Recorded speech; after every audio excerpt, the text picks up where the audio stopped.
सध्या देशभरात ईव्हीएमचा मुद्दा गरम आहे. अशातच ईव्हीएम संबंधित पुढे आलेला प्रत्येक मुद्दा चर्चेचा विषय बनतोय.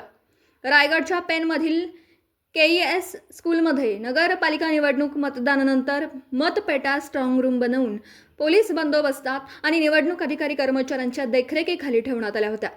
शनिवारी पहाटेच्या सुमारास स्ट्रॉंग रूममध्ये ठेवण्यात आलेल्या मतपेट्या या खाली असलेल्या लाकडी कपाटाचा दरवाजा उघडल्याने एकच गोंधळ उडाला असल्याचं सीसीटीव्ही फुटेजद्वारे दिसून आलं.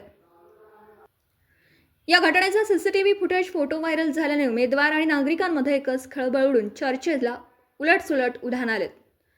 यानंतर तहसीलदार तानाजी शेजाळ आणि अधिकारी वर्गां स्ट्रॉंग रूम येथे येऊन सीसीटीव्ही फुटेज आणि घटनास्थळाची पाहणी करून उंदरांमुळे लाकडी कपाटाचा दरवाजा उघडला असल्याचं सांगण्यात आलं. सीसीटीव्ही फुटेजमध्येही निदर्शनास आले असल्याचं निवडणूक अधिकारी तानाजी शेजाळ यांनी माहिती दिली.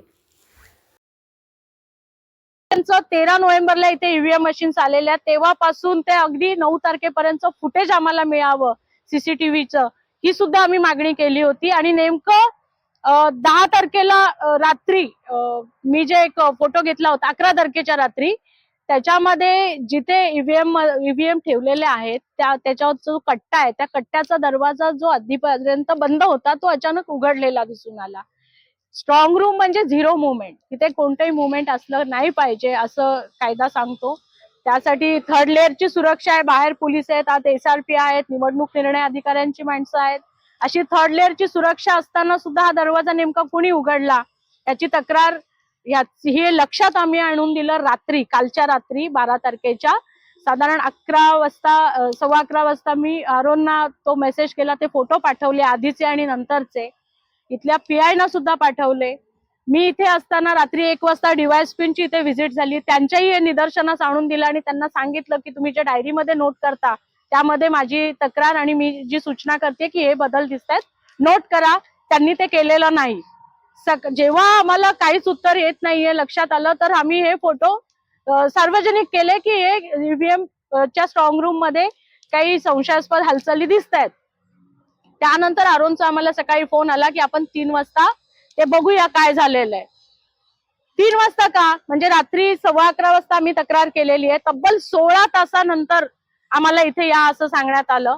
आम्ही इथे 1 वाजल्यापासून आलेली आहे दुपारी. एक व्यक्ती अमोद मुंडे म्हणून आहेत, त्यांनी इथे आल्यानंतर संतोष शृंगारपुरेजी यांना सगळ्यांना आम्ही काही विचारलं नाही. त्यांनी सांगितलं की नाही मी येऊन बघितलंय, 4:15ला तिथे उंदीर आलेला दिसतोय. ते कोण आहेत, त्यांना कोणी जबाबदारी दिली? अधिकृतरित्या आरो सांगतील ना, त्यांच्याकडे DVRचा ऍक्सेस कसा काय? आम्ही आरोंना हे प्रश्न उपस्थित केले की साहेब तुम्ही सांगा ना, हे कोण आहेत सांगणारे, यांच्याकडे कोणती जबाबदारी आहे? तर त्यांचं असं म्हणणं पडलं की त्यांना आम्ही सीसीटीव्हीचं कॉन्ट्रॅक्ट दिलंय. तर हे कोण आहेत, लायबिलिटी काय? एखाद्या पक्षाशी संबंधित असलेल्या व्यक्तीला तुम्ही हा ऍक्सेस कसा काय देऊ शकता? आम्ही त्यांना स्पष्ट सांगितलं हे चालणार नाही, इथे ही व्यक्ती दिसता कामा नये.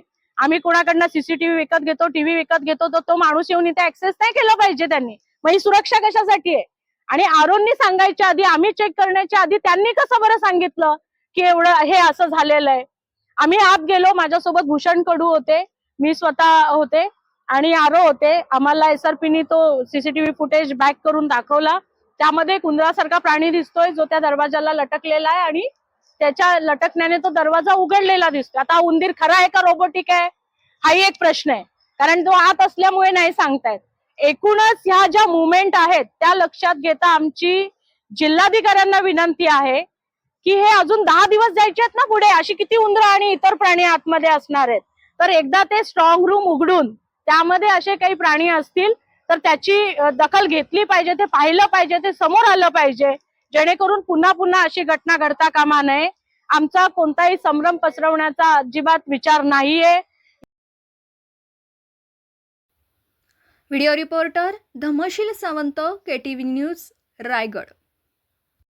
आपल्या परिसरातील बातम्या आमच्यापर्यंत पोहोचवण्यासाठी स्क्रीनवर दिलेल्या क्रमांकावर संपर्क साधू शकता. दूरध्वनी क्रमांक 9833235011.